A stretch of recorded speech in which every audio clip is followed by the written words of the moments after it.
Welcome everyone to my channel, that is Fast and Easy Maths, which is dedicated to give you tips and tricks related to mathematics. So students, today I am going to solve a question which some of my students could not do it. So I thought let me just make a short video on that.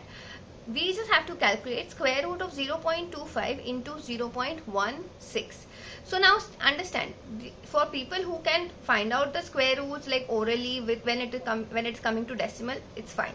But this is for people who are getting confused when it comes to decimal. So I'm going to show you a trick with which you will never get confused. First is you just convert these things into fraction. Okay.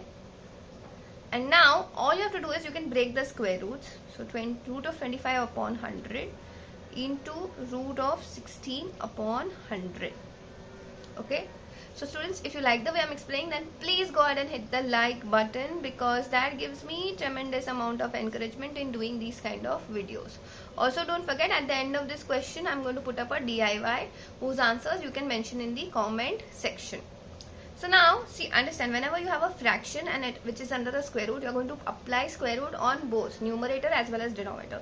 So square root of 25 is 5. Square root of 100 is 10.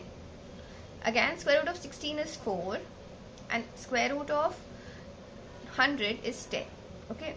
So we are getting 20 upon 100. Why? Because 5 into 4 gets you 20 and 10 into 10 gets you 100. So the zeros are cancelling. So you're getting 2 upon 10, which can be written as 0.2. So yeah. Okay, so now time for your DIY. You have to tell me what is the square root of 0.25 into 0.64. Do let me know your answers in the comment section. So that's it for today. I will see you in the next video.